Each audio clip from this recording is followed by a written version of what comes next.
slap them up, cuff them up, smack them up. Yeah, so we back? My bad. Yeah. Oh, hey, that beat was having, when I feel that beat. Kept held and stuff and handcuffed, huh? That's the bars. Yeah, I may have found me a producer. I may have found me a track. Y'all know what it do. We back Okay. on Third Degree Radio, y'all. It's time for Smoke Sessions. Yeah.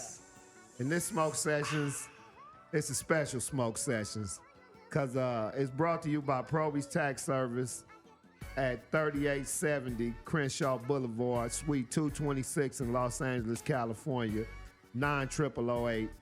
That's Proby's Tax Service. And this business is celebrating its 35th year in existence on Crenshaw Boulevard in South Central Los Angeles. And it's black owned and it's black operated.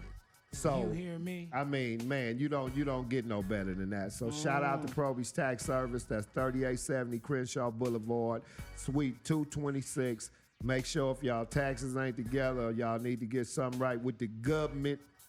You know what I mean? Handle that forthwith.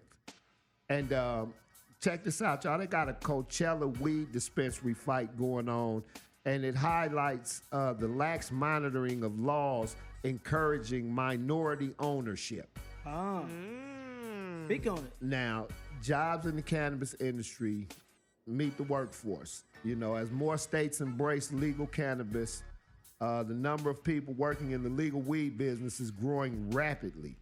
But there's a bitter dispute over ownership of a proposed cannabis dispensary and coffee shop, and it exploded in plain view during the city council meeting, underscoring what some experts say is lax monitoring of California and city laws intended to encourage local or minority ownership in cannabis businesses.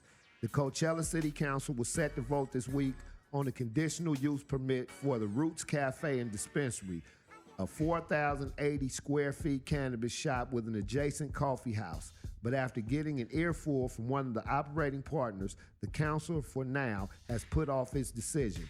The partner is a Coachella resident whose attachment to the project boosted its score during the first round of cannabis licenses issued by the city because Coachella had adopted criteria favoring applicants with local ties.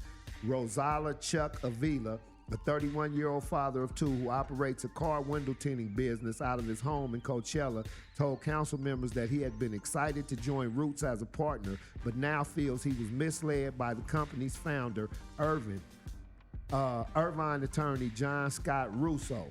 Avila believed he was a part owner of Roots and looked forward to manufacturing a line of topical cannabis products named in the honor of his late grandmother. And Russo represented Avila as a co-owner in public meetings during the approval process. Coachella cannabis regulations define an owner in part as a person, this is quote, a person with an aggregate ownership interest of 20% or more, unquote, or quote, an individual who will be participating in the direction, control, or management of the person applying for the permit, unquote. In an interview with the Desert Sun, Russo said Avila did not have an ownership stake but was offered a profit interest in the business. 50% of profits from what he manufactured would be his salary, according to the signed shareholder agreement. However, in an interview with the Desert Sun, Russo also used the word ownership to refer to Avila's profit interest. During Wednesday's council meeting, Avila addressed the council, urging members to hold Russo accountable for what he characterized as a misrepresentation of his role with the company. I am not a lawyer, Avila told the council. I'm very naive about this legal stuff. I've never really been around it. I just really wanted my product to be out there in memory of my grandmother. So y'all be real cautious and careful. Y'all aligning with these names, see, because it's a clause set in place that if you've been convicted of a cannabis crime, that you have like the second round, you're automatically eligible for the second round of licenses after the big money people come in and do what they do, of course.